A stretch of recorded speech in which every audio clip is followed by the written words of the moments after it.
Hi and welcome to the Unquendor Guitars workshop. My name is Daniel and this video is part of a video series where I'm building a tribute to my Westone Pantera X390.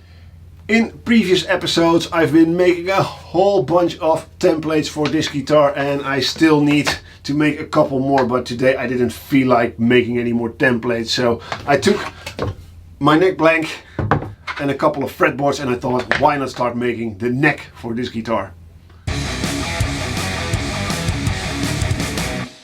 For the neck I'm going to use this lovely piece of flamed maple. It's a multi-laminated neck, and for those of you who don't already know, I have my neck blanks custom made for me by a Dutch company. So yeah, I'm very fortunate I don't have to do this by hand anymore.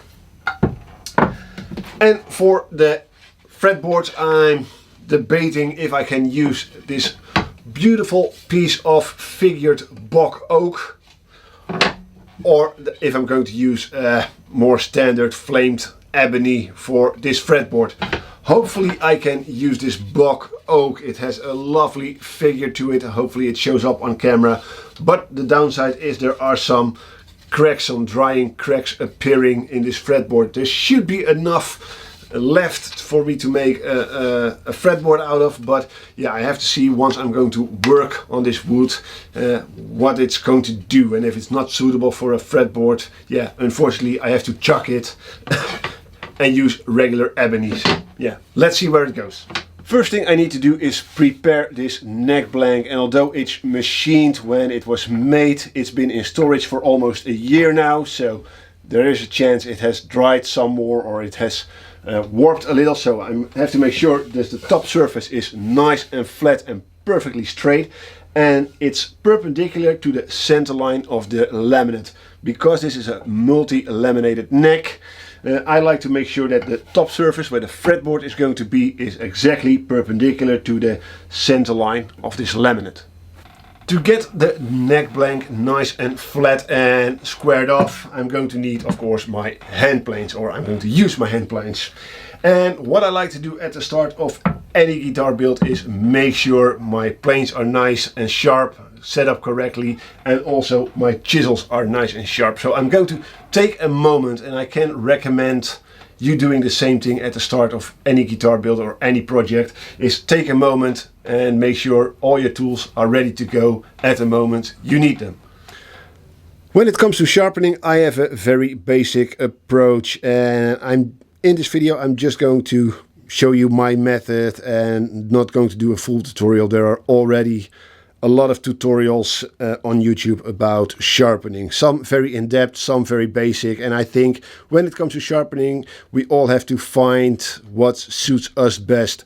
And for me it's when a blade cuts and I can shave my arm with a blade, it's sharp enough for what I need to do, so I don't need to spend an entire week on getting the perfect bevel and such. So I'm not a sharpening purist, so to say.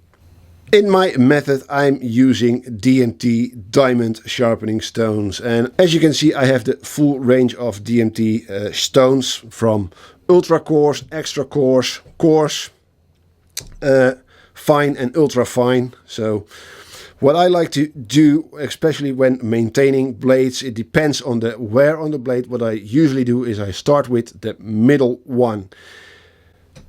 When using the middle stone, so the coarse stone, which isn't that coarse at all, I can check if I fairly quickly get a burr on one side of the blade. So I usually start with flattening the back of a blade, and I keep checking if there's a burr forming on the bevel side of the blade.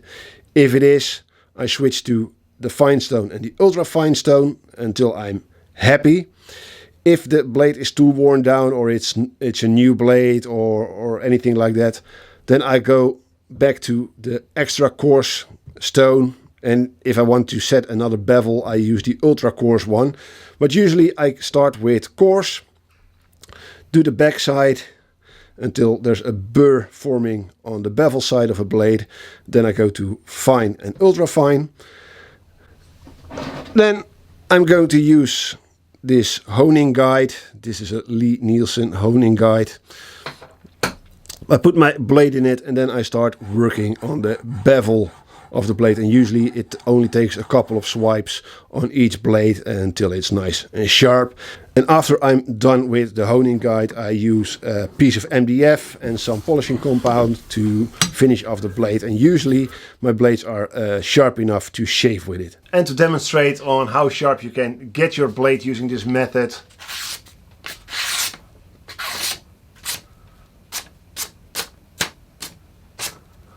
is something like this. Now that my planes are nicely sharpened and set up perfectly, it's time to start working on the neck blank itself, and I'm going to make sure it's perfectly straight, nice and flat, and that this top surface will be perpendicular to the center line of the multi-laminate, so to say. So yeah, having a sharpened plane and have your plane perfectly set up really helps to make this a whole lot easier, especially with this highly figured wood. It prevents tear out, and yeah, like I said, it makes planing a whole lot easier. And to make it easier for me to check if the top surface of the neck blank is indeed perpendicular to the center line of this laminate, I'm going to mark the center line in between these two ebony stripes, and with my Incra protractor it should be very quick and easy to do. Determine the center in between these two lines.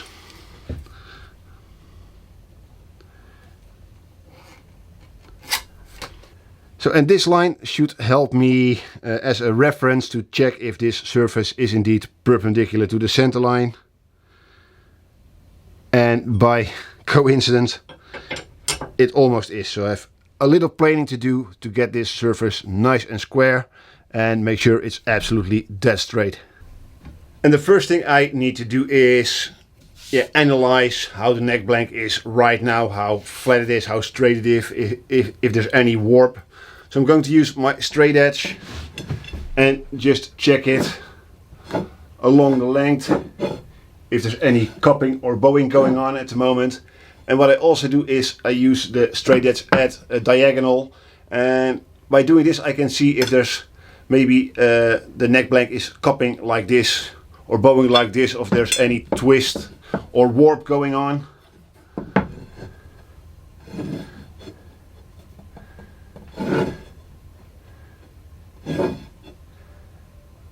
And it seems it's not perfectly flat at the moment, and I can also check, of course, with the line I just made, if this surface is perpendicular to the center line. It almost is, but not quite. And this edge of the blank is slightly higher than the rest, so there's the surface is tilting to one side just a little, so I have to take a small amount off, and while I'm planing I keep checking for flatness, straightness, and of course if it's still nice and square to the center line.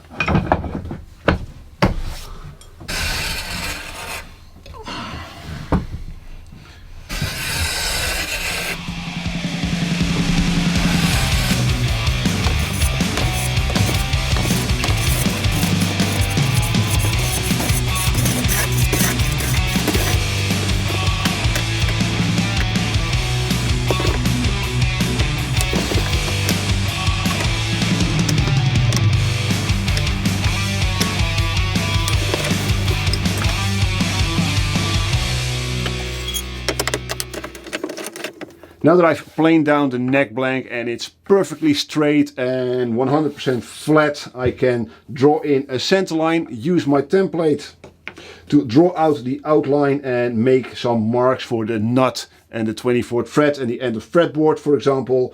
And then I can start preparing to route a truss rod channel.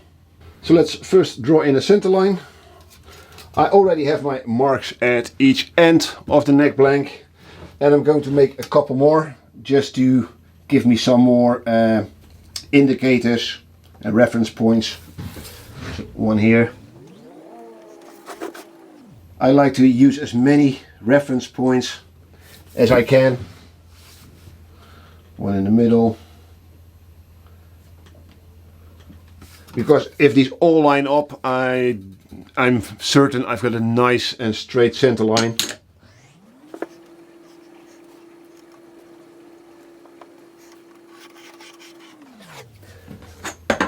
And they all line up, so a nice center line. Now I can use my template to draw in an outline of the neck, and I have to hurry because the battery is almost empty and I don't have a spare at the moment.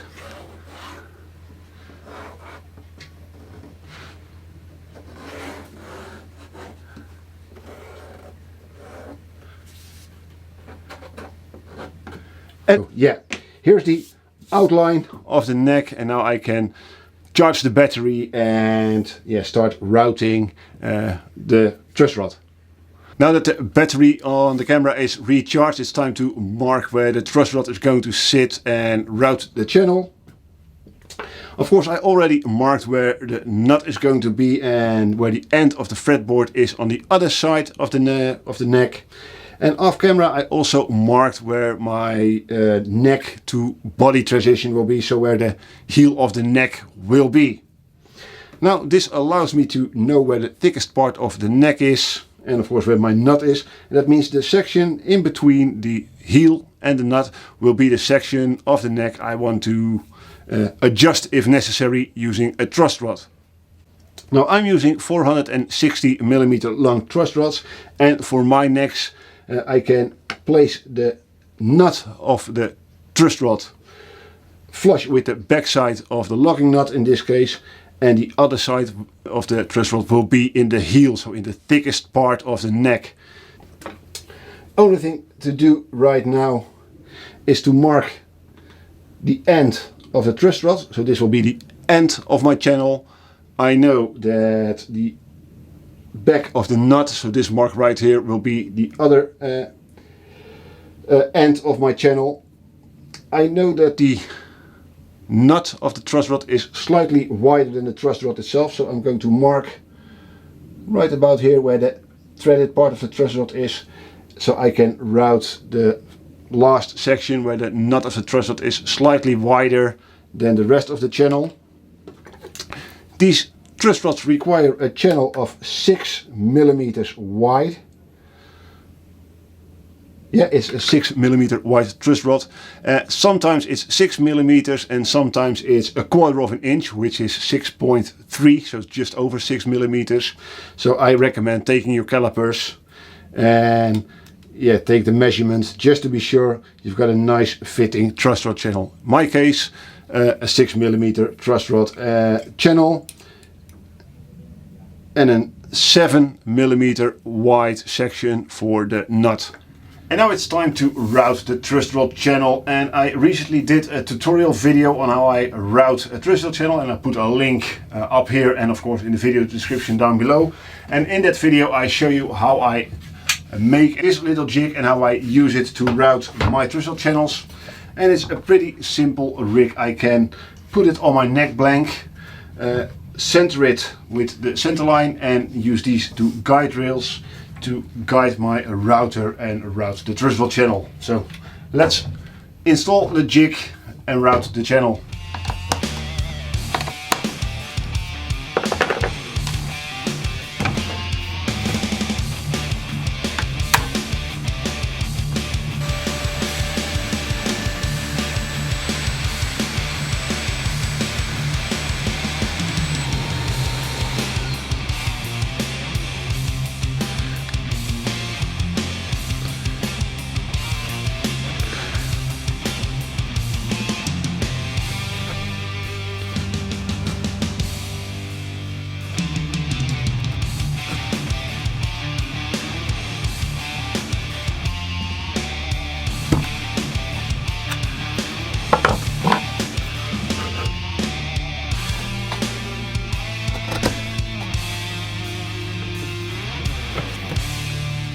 A truss rod has to go into the channel nice and tight. You shouldn't have to press it in or hammer it in. You should be able to push it in with your hands, but it should be very tight. And yeah, it is.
After rough cutting the shape of this neck on the bandsaw, it's time to use the masking tape and super glue trick to attach the template to the top of my neck blank, and of course use my router table to clean up the outline of this neck.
After a quick pass on the router table, I now have a nice and clean neck shape. And before I am going to attempt to turn this piece of highly figured bog oak into a fretboard, I have to first cut the headstock break angle on this neck. So yeah, let me mark it and cut it on the bandsaw. And to help me make this cut and to make sure that the cut is nice and parallel to the nut line, I've taped the off cut from the neck blank back to the neck, and this should give me a fairly straight platform to make a nice and straight cut.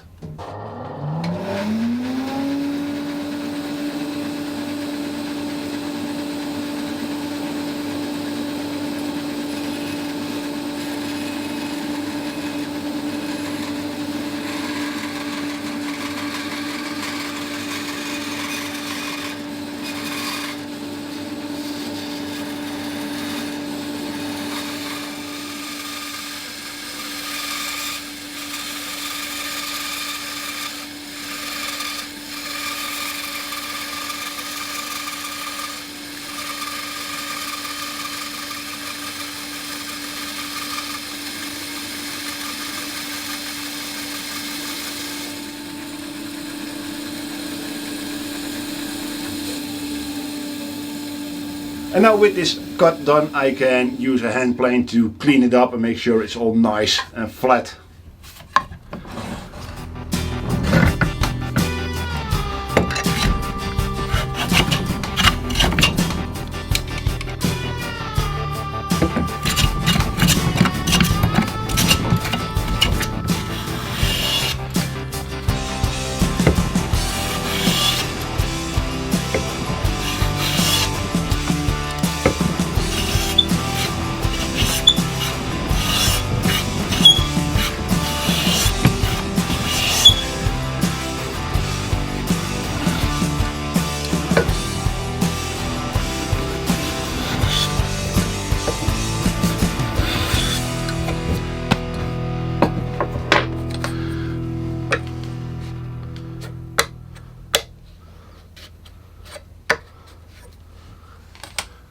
And before I can forget it, I'm going to take a 6mm drill bit and my cordless drill and drill in the hole for the truss rod axis.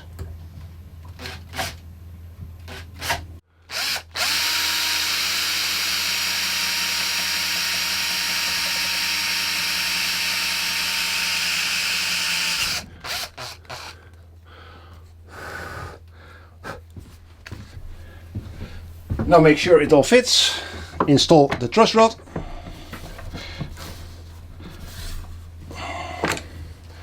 and insert the Allen key just to see if I can adjust the truss rod, which I can. Perfect. With the neck sorted for now, it's time to focus on the fretboard and try if I can turn this piece of bog oak into a usable fretboard. Unfortunately, there are some minor cracks on this side of this piece of oak. And yeah, I really want to avoid any cracks in my fretboard, so I'm going to use a white pencil, mark all the deficiencies, all these cracks, and use my template and see if I can find a section still big enough and good enough to be used as a fretboard. Cut it out on the bandsaw and then use my plane, my hand plane, and my spindle sander to get the fretboard to the correct thickness before I start cutting the fret slots. Hopefully this shows up on camera, but here you can clearly see a couple of cracks, and I think this one goes up to here on this side, and they're not all the way through. So that means basically I can't use this section of the fretboard. And now with the crack marked, I can use my template and see if I have enough wood left over to make a fretboard out of. And yeah, as long as I keep my nut at the side where the crack is, I should have enough material left to make a fretboard. So I can make a mark right here, use a square,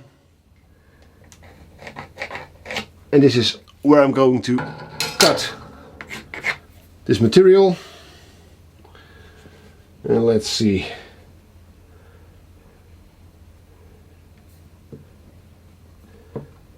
This is where my nut is going to be. This is approximately the end of my fretboard. So I think I can also cut away this crack at an angle. So if I cut it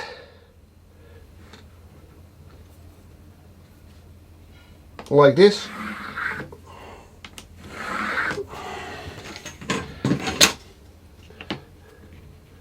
yeah, this should give me a fretboard or enough material to work with to create my fretboard.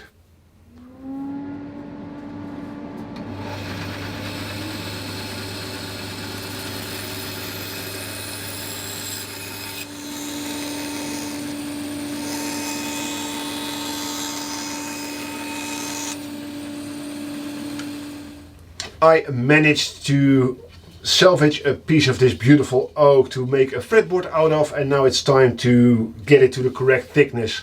I like my fretboards to start off at about 6 millimeters, about 1/4 of an inch thick.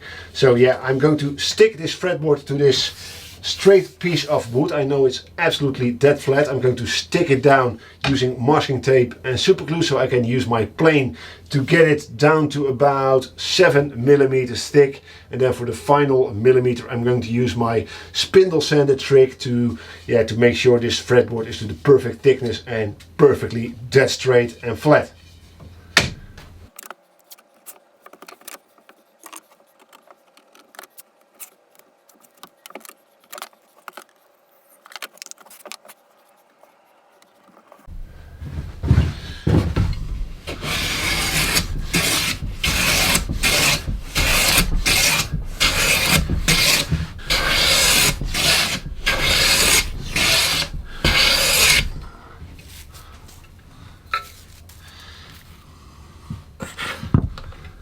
Look at those shavings.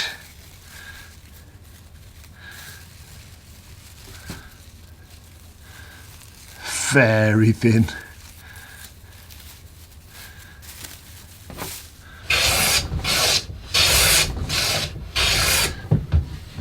Yeah, having a sharp plane really makes this an easy job. Of course, keep checking the progress. You don't want to go too far. I think I'm right on the money. Yeah, I'm right on the money. 7 millimeters thick. Time to get to the spindle sander and use my spindle sander thicknessing trick to get to the final thickness I want. Anyone already familiar with my channel will know my spindle sander thickness sanding trick. But if you're new to my channel, yeah, this is a setup I use to, for example, sand fretboard to the accurate thickness, or sand small parts like control cavity covers to thickness. And what I've done, I've just added the fence of my router table, but you can use any fence, and clamped it to the table of my spindle sander with just two regular clamps in such a way that I can barely fit, in this case, my stock fretboard in between the spindle and the fence. I can very accurately set the distance by, or the thickness, by just slightly tapping the fence ever so slightly after one or two passes, and keep feeding my stock through the thickness sander.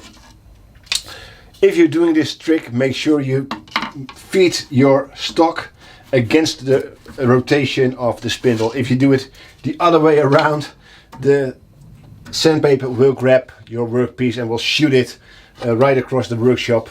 It can be a nice effect, but most likely not one you're looking for. So yeah, make sure you go against the rotation of the spindle. So yeah, this is my little setup, and now let's get this fretboard to thickness.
And now it's time to cut some fret slots. First I'm going to align the fretboard to the neck and how I want to place it on the actual neck, and then I'm going to use my Proxen fret slot cutting jig to cut the actual fret slots. And if you haven't already seen it, I have a very detailed video in which I make this jig and I show in detail how it works. So yeah, I'll put a link right here, and of course a link in the video description down below if you're interested in a detailed video about this fret slotting jig.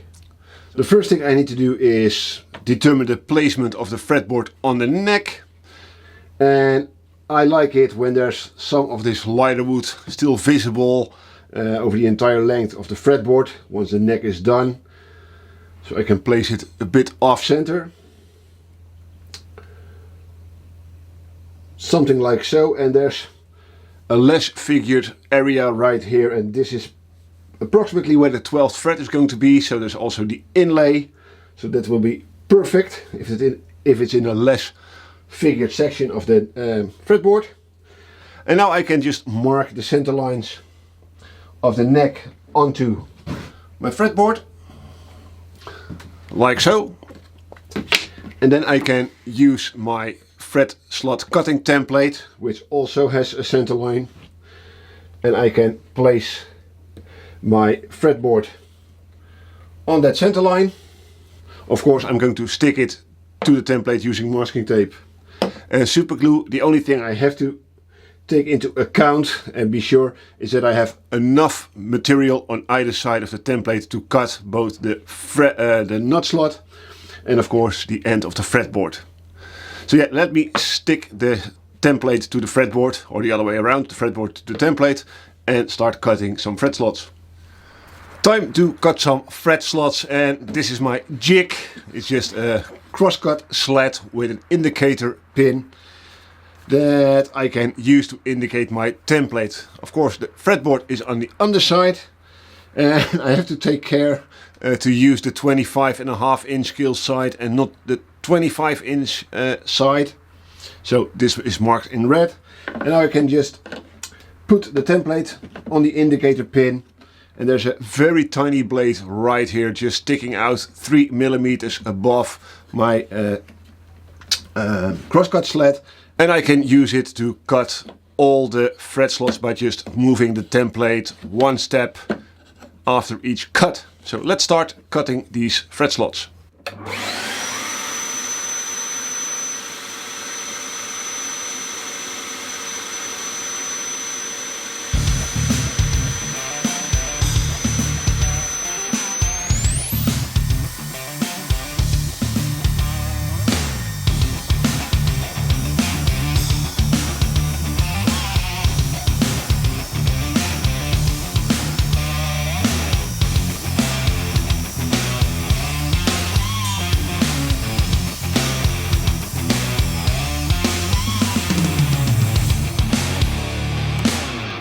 This little machine and jig are such a time saver. It took me just a couple of minutes, not even 5 minutes, to cut all these fret slots, and they are nice, accurate, consistent. Yeah, I know it can be a bit of an investment to get a machine like the Proxen miniature table saw, depending on where you are in the world.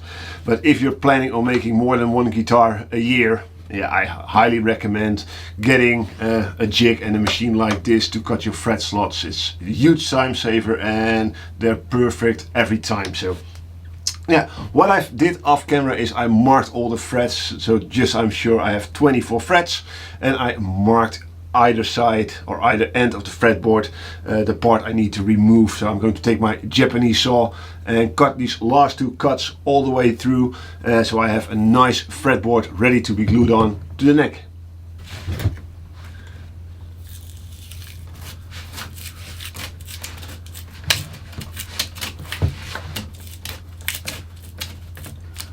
Always be very careful when removing a fretboard from a template like this, because the template is just a very soft aluminum and your fretboard has a whole lot of cuts in it. So if you just rip it off, there's a chance you might break your nice fretboard, or if you do it the other way around, you can bend your template.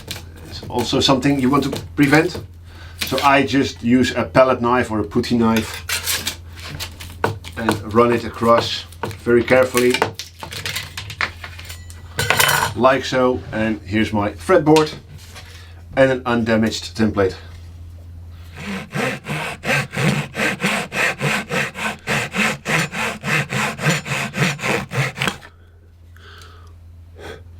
Almost time to glue the fretboard to the neck, but first I'm going to make sure it's perfectly aligned, so all the frets are nice and perpendicular to the center line of this neck.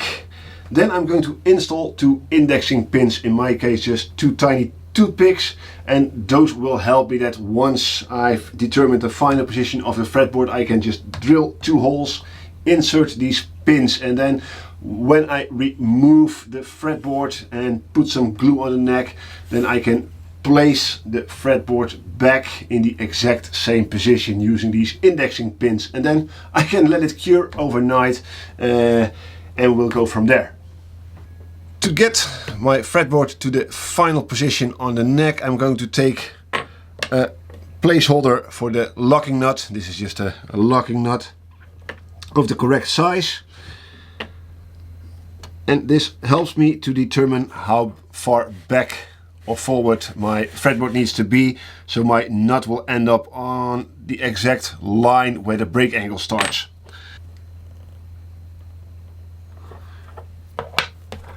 Now I'm going to mark at the end of the fretboard, and this is my new nut line, and of course I'm going to use my protractor and make sure I have a line that's perpendicular to the center line of the neck, so I can align my fretboard.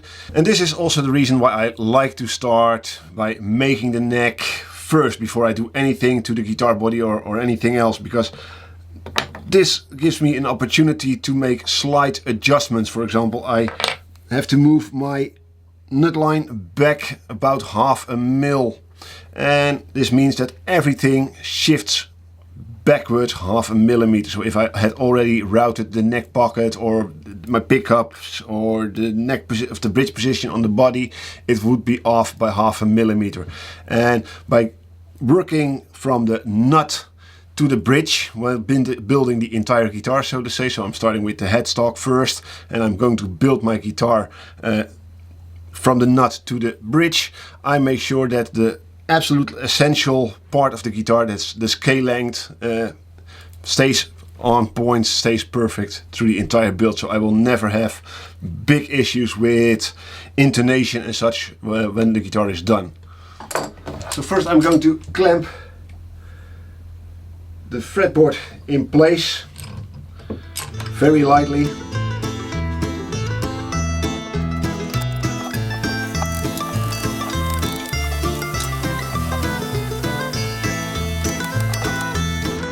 And I keep checking the alignment on either side of the fretboard with all the marks I just made, and keep tightening the clamps until the clamps are nice and secure and everything is lined out. Then I'm going to use my cordless drill and drill the indexing pins. And this is a very crucial part of the guitar build.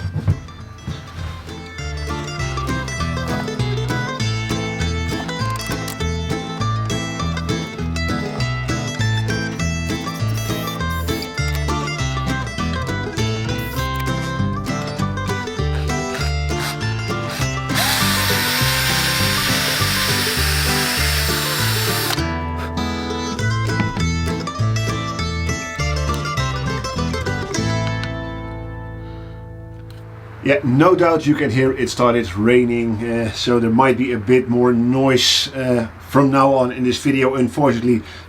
But luckily it's time to glue up this fretboard. But first I'm going to use a tiny bit of masking tape and cover up the truss rod channel, and this is just to prevent any glue from seeping into the truss rod channel.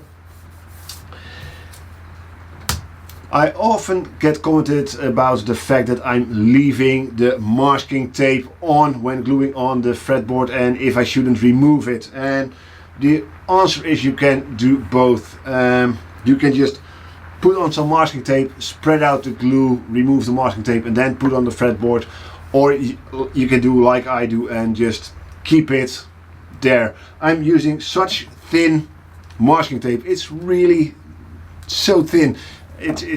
I don't think it matters at all for anything if I leave it on. What I do is that I use a scalpel blade and keep the masking tape as narrow as possible, so there's the least amount of masking tape surrounding the truss rod channel. And that shouldn't matter at all for the glue up, and this way I'm absolutely 100% sure, or even 110% sure, that there's no glue seeping into the truss rod channel when gluing the fretboard.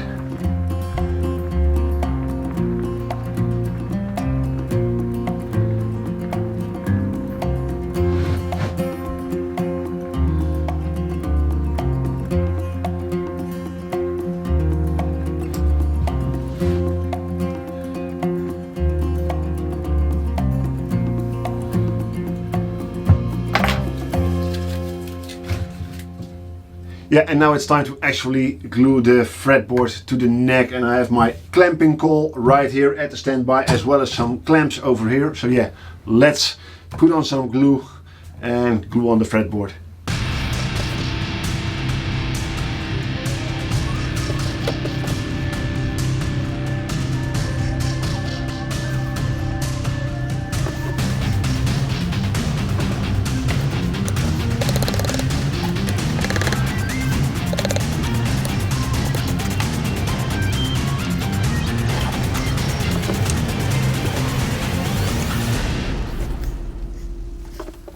With the fretboard glued to the neck, I'll leave it to cure overnight, and this is for me a perfect time to call it an episode.